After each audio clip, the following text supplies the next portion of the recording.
Antes, en la Edad Media, el ser humano era estudiado en su relación con Dios, pero en la época renacentista se empieza a valorar al hombre por sí mismo, como ser racional y superior al resto de las criaturas. Así comenzó a desarrollarse esta nueva corriente intelectual que llamamos humanismo, en la cual los pensadores deciden revivir la cultura de la antigüedad clásica de Grecia y Roma, porque en estas se ve un modelo de humanidad perfecta por ser considerada una época de gloria y esplendor intelectual.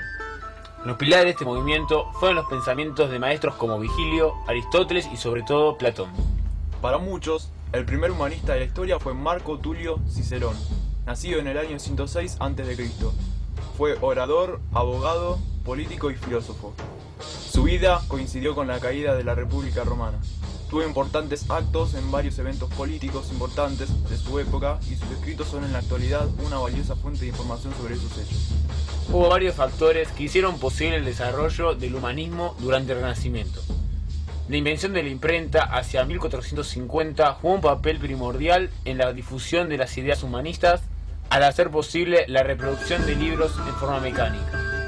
Los dueños de las imprentas eran, por lo general, humanistas que convertían frecuentemente sus talleres en centros de reunión, a modo de academias en los cuales se establecían contactos entre autores y eruditos, se comentaban y se preparaban ediciones de textos clásicos. Frente a los constantes ataques e invasiones al Imperio Romano de Oriente por parte de los turcos, los griegos se refugiaron en Italia, promoviendo la difusión de la cultura, valores y el idioma griego con los textos que llevaron consigo. Los valores y las ideas del humanismo se extendieron también por toda Europa gracias a la adaptación de las universidades medievales a las nuevas realidades.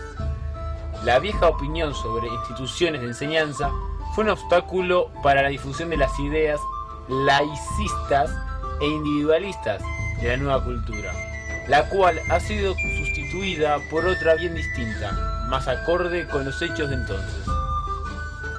Los mecenas fueron personas poderosas que facilitaron, con ayuda material y protección política, el desarrollo del humanismo y del Renacimiento. Papas y obispos, reyes y príncipes, banqueros y comerciantes reunieron obras clásicas, llamaron a los eruditos y distinguieron a los humanistas con su amistad personal y los acogieron en los palacios.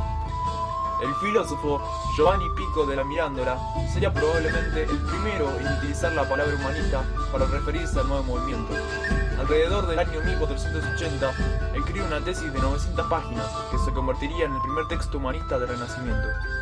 En él, Giovanni hablaba de cómo Dios había creado al hombre y que la grandeza del hombre viene de Dios. A principios del siglo XV, los humanistas del Renacimiento se ven interesados en el latín clásico, y no el medieval, el cual era distinto y más desarrollado. Francesco Petrarca, nacido en el año 1304 y fallecido en el 1374, fue considerado el mayor erudito de su época. Combinó su interés en la cultura clásica, el cristianismo, y dejó una profunda influencia en la literatura.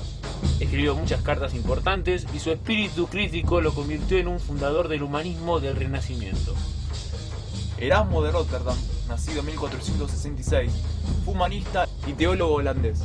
Causó una gran repercusión en el debate entre católicos y protestantes, y creó su propia corriente dentro del humanismo como erasmismo a partir de sus obras.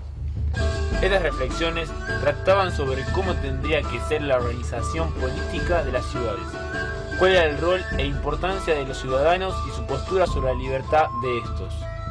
Fue una época muy influenciada por el dinero, donde quien lo poseía era considerado bendecido y poderoso. También, el solo hecho de poseer trabajo o algún tipo de ingreso era considerado como una bendición divina. Anteriormente, se veía a la mujer desde un punto de vista principalmente bíblico, y se las despreciaba por su relación con Eva y el pecado original. Más tarde, en la época renacentista, se retomarían algunas culturas clásicas y se compararía a la mujer con las diferentes diosas, sobre todo con Venus, diosa de la belleza, del amor y de la vida. Mientras tanto, nace en 1469 Nicolás Maquiavelo, humanista reconocido en Florencia por sus reflexiones políticas. Realizó obras como Discursos sobre la primera década de Tito Livio y El retrato sobre la corte de Francia, pero la más destacada fue El príncipe. De esta obra se hace famosa la frase "el fin justifica los medios". Con esta obra, Maquiavelo pretende guiar a Lorenzo de Medici y darle una idea de cómo unificar Italia. El más reconocido humanista del Renacimiento es probablemente Dante Alighieri, nacido en Florencia en el año 1275. Si bien su padre se había dedicado a las finanzas, él decide inclinarse por el estudio de la ciencia y de las letras. Aprende a la perfección el latín, siendo alumno de Brunetto Latini. En sus obras, el escritor une la doctrina con el arte. Su obra más reconocida, La Divina Comedia, marcó la forma de pensar del hombre con respecto a la razón y culminó con el pensamiento de la Edad Media. Esta obra posee una estructura basada en el número 3, el cual posee distintos significados. 3 es el número de la Sagrada Trinidad, Padre, Hijo y Espíritu Santo. A su vez, simboliza la perfección y el equilibrio. Es por esto mismo que la obra está dividida en 3 partes: infierno, purgatorio y paraíso. Posee 3 personajes: Dante, que representa al hombre; Beatriz, que representa a la fe; y Virgilio, que representa la razón.